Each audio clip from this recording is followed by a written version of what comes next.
नमस्कार दोस्तों। आज की कहानी मृत्यु के बाद आत्मा कहाँ जाती है।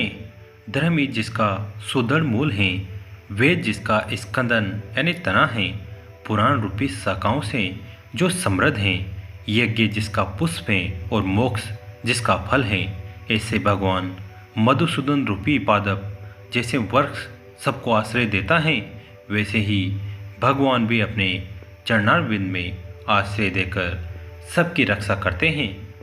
इसलिए भगवान मधुसूदन को यहाँ पादप वृक्ष की उपमा दी गई है। कल्पवृक्ष जय हो देव क्षेत्र नियमित सारणे में स्वर्गलोक की प्राप्ति की कामना से शौनकादि ऋषियों ने एक बार सहस्त्र वर्ष में पूर्ण होने वाले वो यज्ञ का प्रारंभ किया। एक समय प्रातः काल में हवनादि कृत्यों का संपादन करके उन सभी ऋषियों ने सत्कार किए गए आसनासीन सूत जी महाराज से आदरपूर्वक ये पूछा। ऋषियों ने कहा, यह सूत जी महाराज, आपने सुख देने वाले देव मार्ग का सम्यक निरूपण किया है। इस समय हम लोग भयावह यम मार्ग के विषय में सुनना चाहते हैं।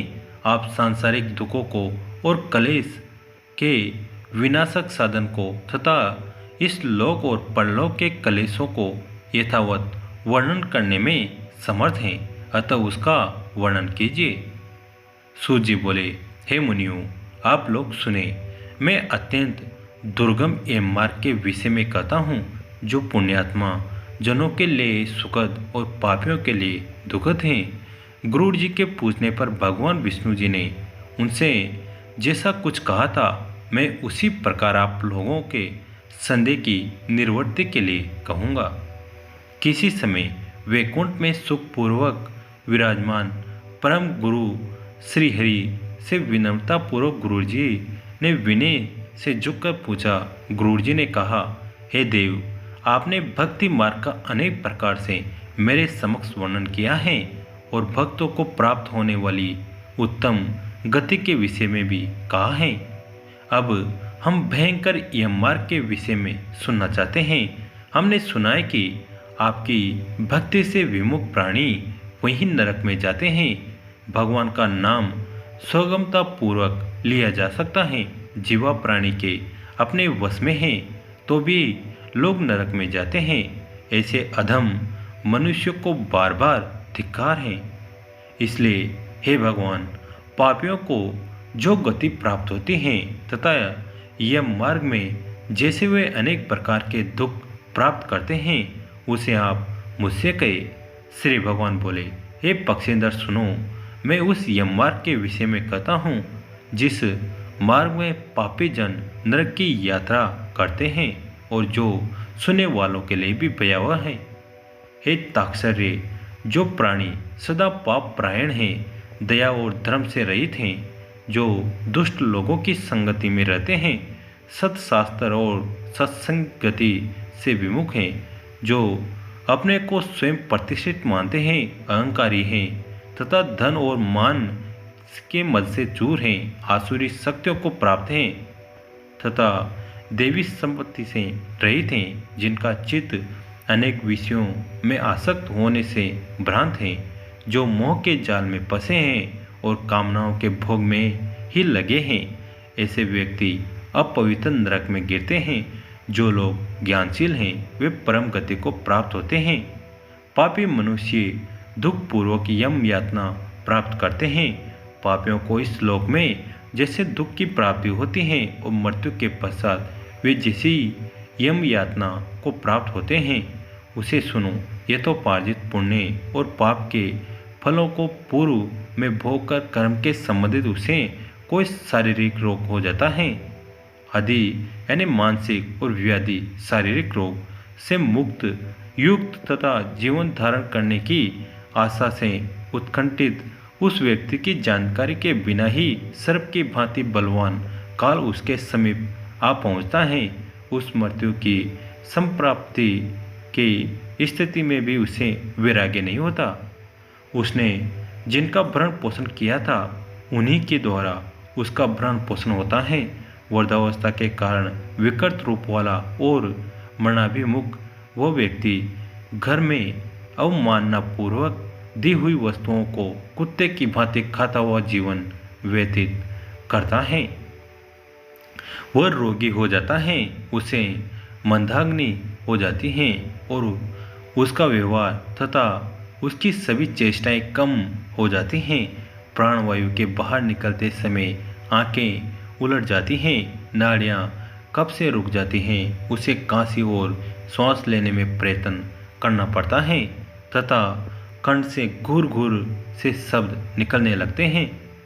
चिंतामग्न स्वजनों से घिरा हुआ तथा सोया हुआ वो व्यक्ति कालपास के वशीभूत होने के कारण बुलाने पर भी नहीं बोलता।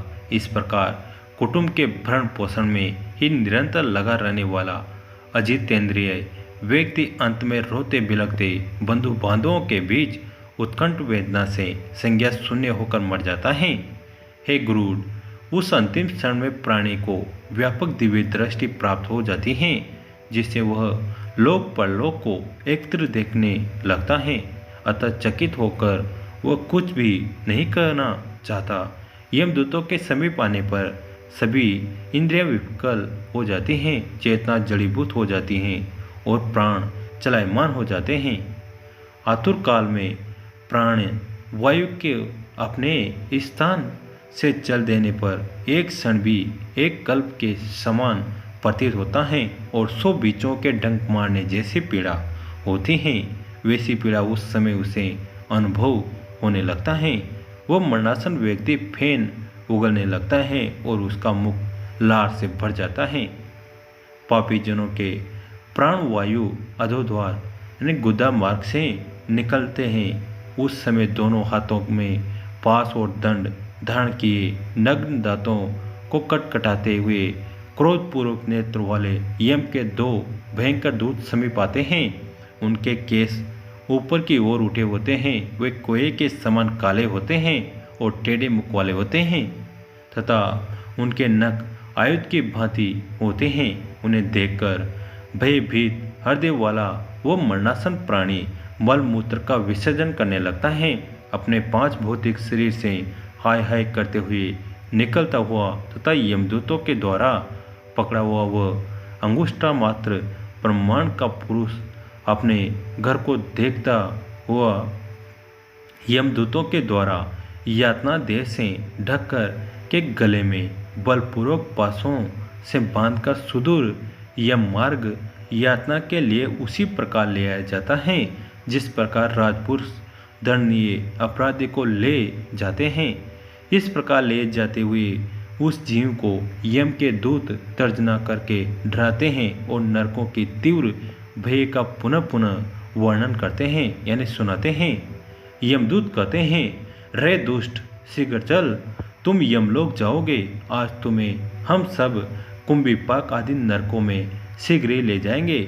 इस प्रकार यमदूतों की वाणी तथा बंधु बांधवों का रुदन सुनता हुआ वह जीव जोर से हाहाकार करके विलाप करता है और यमदूतों के द्वारा प्रताड़ित किया जाता है। यमदूतों की तर्जनाओं से उसका हृदय विदीर्ण हो जाता है, वो कांपने लगता है।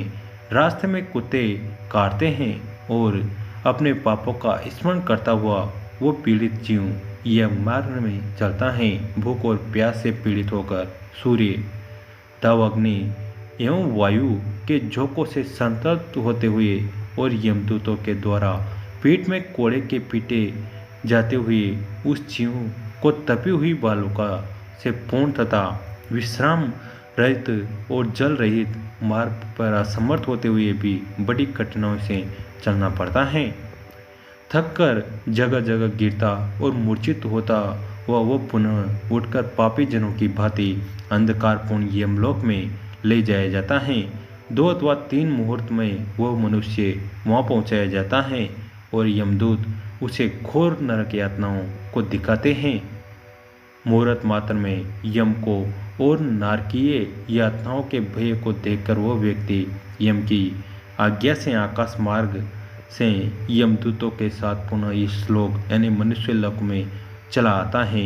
मनुष्य लोक में आकर आबादी वासना से बद्ध वह जीव देह में प्रविष्ट होने की इच्छा रखता है, किंतु यमदूतों द्वारा पकड़कर पास में बांध दिए जाने से भूख और प्यास से अत्यंत पीड़ित होकर रोता है। ये ताक्षर्य वो पातकी प्राणी पुत्रों से दिए हुए पिंड तथा आतुर काल में दिए हुए दान को प्राप्त करता है तो भी उस नास्तिक को तृप्ति नहीं होती।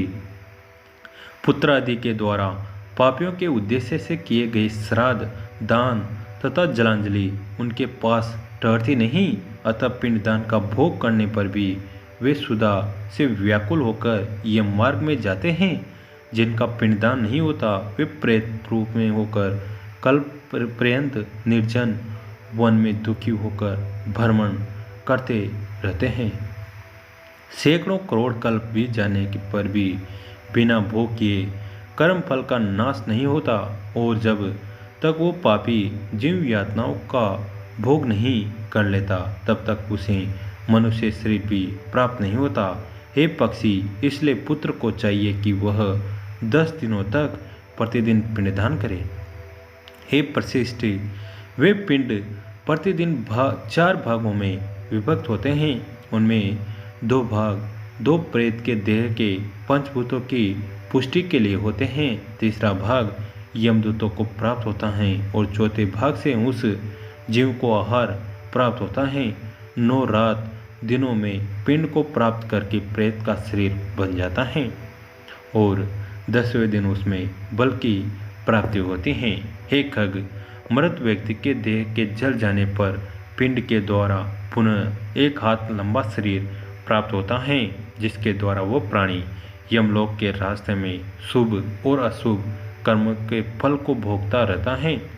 पहले दिन जो पिंड दिया जाता है उसे उसका सिर बनता है, दूसरे दिन के पिंड से ग्रीवा यानी गर्दन और स्कंदन यानी कंधे तथा तीसरे पिंड से हृदय बनता है, चौथे पिंड से पृष्ठभाग पीठ बनती है, 5वें से नाभि चट्टे तथा 7वें पिंड से कर्मश कमर और गुहांग उत्पन्न होते हैं, 8वें पिंड से उरु यानी जंगे और 9वें पिंड से जानू यानी घुटने तथा पैर बनते हैं।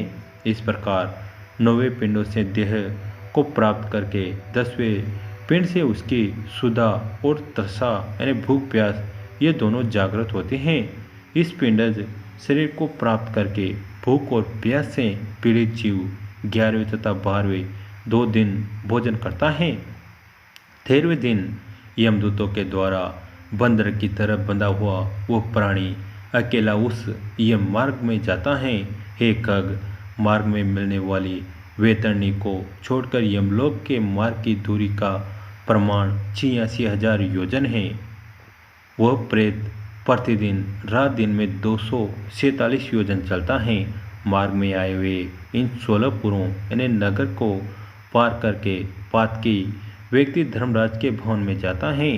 सौम्यपुर, शौरीपुर, नगेतन भवन, गंधर्वपुर, शैलागम, क्रोचनपुर, क्रूरपुर, विचित्र भवन, ब्रह्मपदमपुर, दुखदपुर, नानाक्रंदपुर, सुप्त भवन, रौद्रपुर, प्रियवर्षपुर, शीतांडीपुर, बहुबीतीपुर को पार करके इनके आगे यमपुरी में धर्मराज का भवन स्थित है। यमराज के दूतों के पासों से बंधा हुआ पापी जीव रास्ते पर हाहाकार करता रोता हुआ अपने घर को छोड़ करके यमपुरी को जाता है। इस प्रकार गरुड़ पुराण के अंतर्गत श्रोद्वार में पापियों के इष्टलोक और परलोक के दुख का निरूपण नामक पहला अध्याय पूर्ण हुआ। गरुड़, ताक्षेय, पक्षीश्रेष्ठ, खग आदि नाम श्री भगवान के द्वारा गरुड़ को संबोधित किया गया है।